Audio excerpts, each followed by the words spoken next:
ఓం నమ శివాయ. అనంతపురం జిల్లాలోని హెచ్ఎల్సి కాలనీలో నిర్మించిన శ్రీ మంజునాథ స్వామి దేవస్థానానికి గోపురానికి అదేవిధంగా ముందర ఏర్పాటు చేసినటువంటి శివపార్వతి గణేష సుబ్రహ్మణ్య స్వామి వారి విగ్రహాలకు కూడా పెయింటింగ్ పూర్తయింది. ఓం నమ శివాయ. అర్చకులు మఠం బసవరాజ స్వామి గారు.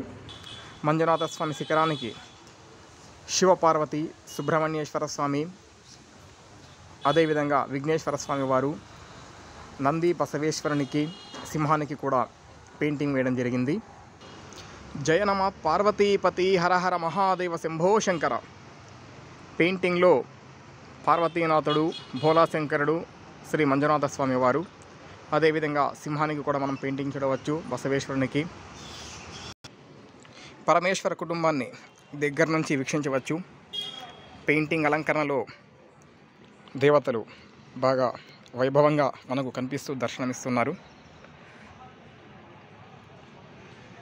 అమ్మవారి వాహనం సింహము, పరమేశ్వరుని వాహనం వృషభము, విఘ్నేశ్వరుని వాహనం మూషికము, సుబ్రహ్మణ్య స్వామి వాహనం నెమలి. గుడికి 4 వైపులా నిర్మించినటువంటి బసవేశ్వరునికి పెయింటింగ్. ఓం బసవేశ్వరాయ నమః. శ్రీ మంజునాథ స్వామి దేవస్థానం ప్రధాన గోపురం.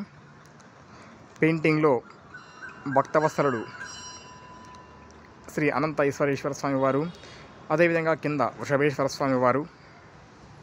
గోపురానికి మరి ఒక ప్రక్కన లక్ష్మీదేవి సమేతుడైనటువంటి శ్రీ మహావిష్ణువు, అదేవిధంగా లక్ష్మీదేవి అమ్మవారు పెయింటింగ్లో భక్తులకు దర్శనమిస్తూ ఉన్నారు. గోపురానికి మరి ఒక పక్కన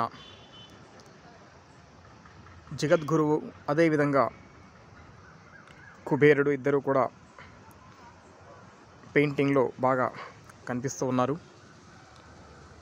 పంచాచార్య జగద్గురువు, అదేవిధంగా కింద కుబేరుల వారిని ఏర్పాటు చేయడం జరిగినది. గోపురానికి మరి ఒక పక్కన బ్రహ్మదేవుణ్ణి, అదేవిధంగా సరస్వతీమాతను కూడా ఏర్పాటు చేయడం జరిగినది. గోపురం ప్రక్కన ఏర్పాటు చేసిన మండపంలో దక్షిణం దిక్కుగా దక్షిణామూర్తి స్వామివారు, పడమర దిక్కున శ్రీ వీరభద్రేశ్వర స్వామివారు,